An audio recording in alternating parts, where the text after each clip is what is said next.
Yuji কি নিজের করা খুনের বিচার নিজেই করবে নাকি হিগুরোমার ডোমেইনে তার মৃত্যুদণ্ড হবে? এদিকে মেগুমি আর ইউতার সামনে কি টিকতে পারবে কলোনির বাকি ভিলেনরা?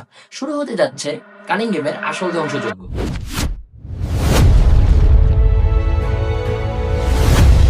টোকিও কলোনি নাম্বার 1-এ ঢোকার পর ইউজি দেখা পায় হিগুরুমার। তাদের লড়াইটা ফিজিক্যাল ছিল না, ছিল লিগ্যাল। হিগুরুমার ডোমেইন ডেডলি সেন্টেন্সে ইউজির বিরুদ্ধে অভিযোগ আনা হয় যে শিবুয়াতে সে গণহত্যা করেছে। আমরা সবাই জানি ওটা আসলে সুকুনা করেছিল, কিন্তু ইউজি নিজের ভেতরকার অপরাধবোধ থেকে সেটা স্বীকার করে নেয়। তার এই সততা দেখে হিগুরুমা অবাক হয় এবং শেষ পর্যন্ত সে ইউজিকে সাহায্য করতে রাজি হয়। ওদিকে মেগুমি পড়ে যায় এক ধূর্ত সর্সারার রেইজি স্টারের পাল্লায়। এই ফাইটটা ছিল পিওর ব্রেইন গেম। রেইজি তার রিসিপ্ট ব্যবহার করে নানা রকম অবজেক্ট তৈরি করছিল যা মেগুমিকে বেশ বিপদে ফেলে দেয়।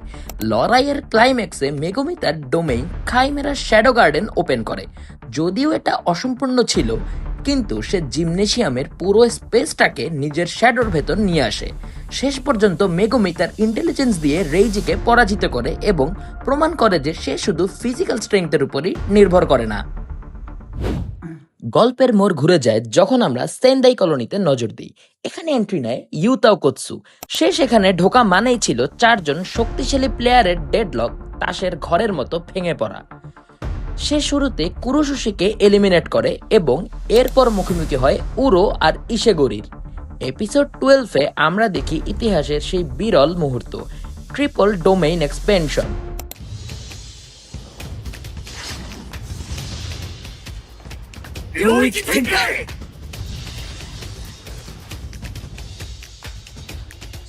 যদিও তিনটা ডোমেইনের প্রেসারে সবকিছু কলাপস করে, কিন্তু ইউতা তার রিকাকে ফুল ম্যানিফেস্ট করে এবং কপি টেকনিক দিয়ে শত্রুদের ধুলোয় মিশিয়ে দেয়।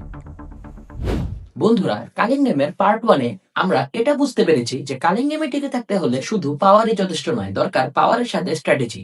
তো এখানে ইউতা, মেগুমি আর ইউজি এদের মধ্যে কার ফাইট সবচেয়ে বেশি ভালো লেগেছে আপনাদের কাছে, তা আমাদের কমেন্টে জানাতে পারেন। আর এরকম আরো ভিডিও পেতে আড্ডাভার্সকে সাবস্ক্রাইব করে আমাদের সাথেই থাকুন।